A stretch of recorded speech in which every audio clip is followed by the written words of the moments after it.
2025 সালে আমি একটা উপন্যাস প্রকাশ করতে যাচ্ছি। এটা আমার প্রথম উপন্যাস। আগে আমার ছোটোখাটো কিছু লেখাটেখা এখানে সেখানে প্রকাশিত হয়েছে, কিন্তু সেটা খুব বেশি মানুষ জানেনও না, বা আমি যে লেখালেখি করি সেই বিষয়ে অনেকে তেমন অবগত নন। তো কেন আমি এই উপন্যাসটা লিখতে শুরু করেছি বা প্রকাশ করতে চাই?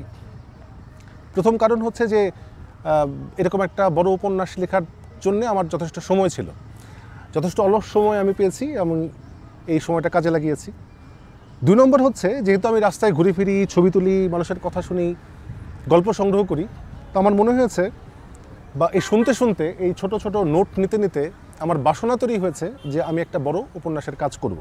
3 নম্বর হচ্ছে যে এই খায়েশের কথা যখন আমি বন্ধুদের কাছে বলি, তো তারা আমাকে এমনভাবে চেপে ধরেন এবং তারা একটা ডেডলাইন বেঁধে দেন যে আমাকে যাই ছাইপাশ লিখি না কেন একটা উপন্যাসের পাণ্ডুলিপি সাবমিট করতে হয়েছে।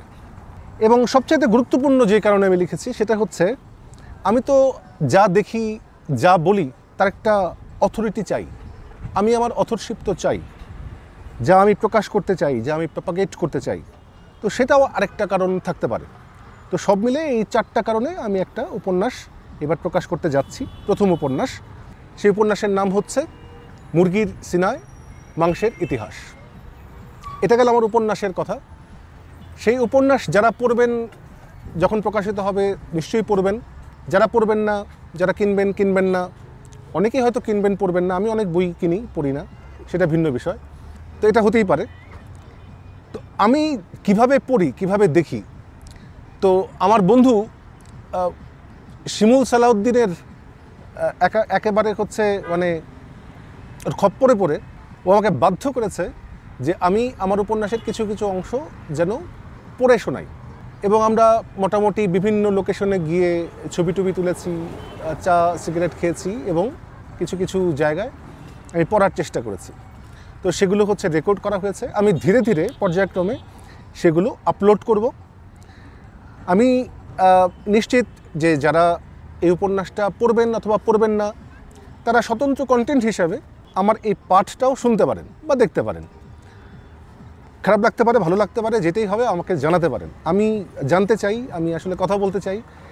এমনকি এটাও বলে রাখছি যে যদি আপনি চান যে আমি আপনার সামনে বসে বসে পড়ে শোনাই, সেটাও সম্ভব। তা আমাকে জানাতে হবে, আমরা কথা বলবো, কোনো একটা জায়গা ঠিক করব, আমরা চা কফি খাবো এবং আমি আমার লেখা পড়ে শোনাবো। তো আমি এখন এক এক করে কিছু কিছু অংশ পড়ে শোনাবো। মাগরিব ওয়াক্তের দিকে মাথায় একটা ঝিম ভাব ধরে। অনেকটা সময় জুড়ে ভাবনা চিন্তা লোপ পায় হয়তো। দিনের এই সন্ধিক্ষণে আকাশের রং, মানুষের ব্যস্ততা, গাড়ির শব্দ, ঘরে ফেরার তারা, শেষ হয়ে আসা আলো আর চারদিকে আজানের ধ্বনি যতই ব্যস্ত করে তুলতে থাকে, আদতে আমি ততই অচল হয়ে পড়তে থাকি। জীবনের ঠিক কোন সময়টা থেকে এই বিশেষ ওয়াক্তে বিপন্ন বোধ করতে শুরু করি মনে করতে পারি না। ছোটোবেলায় সন্ধ্যায় এই সময় আমাকে কাঁদতে দেখা যেত। আম্মা আমার কান্নার বিষয়টা কনফার্ম করেছেন। সন্ধ্যায় পড়তে বসার অনীহা ভাবা হতো, পরে তিনি বুঝতে পেরেছিলেন অনীহারও অধিক কিছু। এরই মধ্যে কান্নাদশা অতিক্রম করে, কোনো নির্দিষ্ট কিছুতে মনোযোগ নিবদ্ধ না করে, থম মেরে বসে থেকে স্থির চোখে সামনে কিছু ঘটতে থাকা বা না ঘটতে থাকা দিকে একদৃষ্টে চেয়ে থাকার একটা সামর্থ্য অর্জন করেছি। কি নাম দেয়া যায় এই সময়টার? গত প্রায় 1.5 বছর ধরে ঢাকা শহরের কোনো না কোনো গলিঘুপচিতে অথবা বড় রাস্তা ঘেঁষে প্রায় নিয়মিত সন্ধ্যায় আমাকে সিগারেট টানতে দেখা গেছে। আগামী অনির্দিষ্টকাল পর্যন্ত এই শহরে এমনই কোনো রাস্তার পাশে দাঁড়িয়ে সিগারেট টানতে টানতে ঘরে ফেরার প্রস্তুতি নিতে থাকার অবিচল বাসনা আছে আমার। দিনের এই নির্দিষ্ট সময়ের সাথে নিয়মিত একই কার্যকলাপের কোনো সুদূর ফলাফল হয়তো নাই। এমনকি এতদিনে আমি নতুন কোনো উপলব্ধিও অর্জন করি নাই, না কোনো ফলাফল প্রাপ্তি আমার বাসনা ছিল। তবুও উন্নয়ন শাস্ত্রের ছাত্র হিসেবে লক্ষ্য মেনে কাজ করবেন মর্মান্তিক ফলাফল সম্পর্কে জেনে, এমনকি লক্ষ্য ঠিক না করে কোনো কাজ আরম্ভ না করার দৃঢ় প্রত্যয় ব্যক্ত করে একটা সার্টিফিকেট সংগ্রহ করেও সন্ধ্যা ওয়াক্তে হুঁশ ধরে রাখার সক্ষমতা অর্জন করতে আমি ব্যর্থ। আজকের সন্ধ্যাটি ভিন্ন। মহাখালী কাঁচা বাজারের পাশে টঙের দোকানে চা সিগারেট ধরিয়ে নির্বিচারে মানুষের মুখের দিকে তাকিয়ে থাকতে পারছি না। চা সেবীদের আলাপচারিতায় বিশেষ কোনো আকর্ষণ অনুভব করছি না। ভেতরে একটা চাপা উত্তেজনা যতই চেপে রাখি কেমন বলক দিয়ে ওঠে। উদ্ভ্রান্তের মতো একটা ছেলে, মনে হয় আমার চেয়েও আরও বেশি উত্তেজিত, লক্ষ্মীটেরা, বেলবটম করে লুঙ্গি পরা, ফুল শার্টের হাতা কোনোয়ের উপর, মাথার পেছনে অসংখ্য গাড়ির জটলা ব্যাকগ্রাউন্ড রেখে জিজ্ঞেস করলো জয়দেবপুর চৌরাস্তা কত দূর।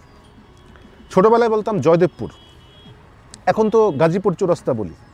পথের সঠিক হিসাব না জানলেও আমার বাড়ি যাওয়ার রাস্তা, উত্তরের দিক থেকে শীতের হাওয়া সেই রাস্তা দিয়ে আসছে এখন। যে পথে আমিও এসেছিলাম এই শহরে তা তো অনেক দূর। জানতে চাইলো কোন দিকে, দক্ষিণ হাত উত্তর দিকে করে দেখিয়ে দিলাম।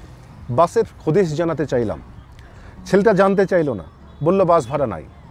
যাত্রাবাড়ি থেকে হেঁটে রওনা দিয়েছে, বাকিটা হেঁটে যাবে স্থির করেছে। অস্তগামী সূর্য বড় বিল্ডিংগুলোর ওপারেই আছে নিশ্চয়ই, ওই দিকটা এখন লাল রঙে মাখামাখি। জয়দেবপুরের দিক থেকেই মনে হয় হেমন্তের একটা ঘ্রাণ আসছে। পাকা হেমন্তের দিকে যাত্রা করছে এই ছেলে। টাকা দিয়ে ঠকতে চেয়েও পারলাম না। প্রস্তুতি হিসাবে গোসলের পর সুগন্ধি তেল মেখেছিল চুলে, খোলা বাতাসে তার গন্ধ মিহি।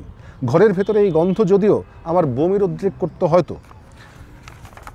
চোখের এলোমেলো দৃষ্টি চুলের ঘ্রাণের সাথে মিশে একটা আস্থার ভাব তৈরি করলো।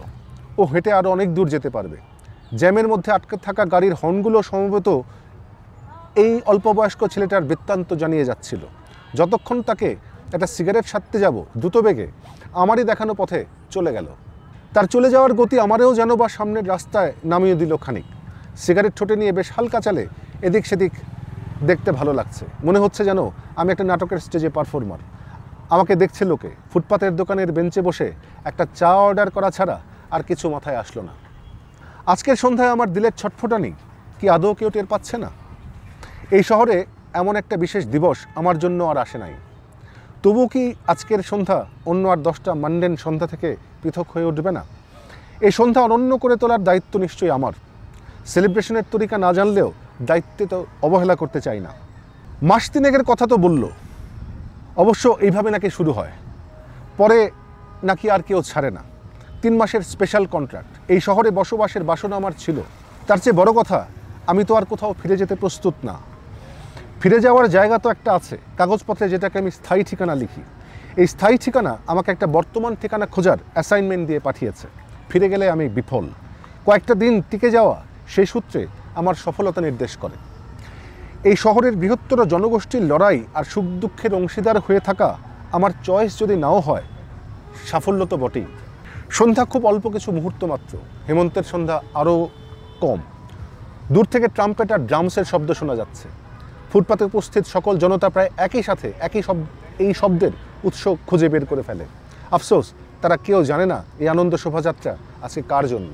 এই ধরনের উদযাপন এই শহরে নতুন না। পথচারীরা এই কাফেলার দিকে ফিরে তাকায় না বিশেষ।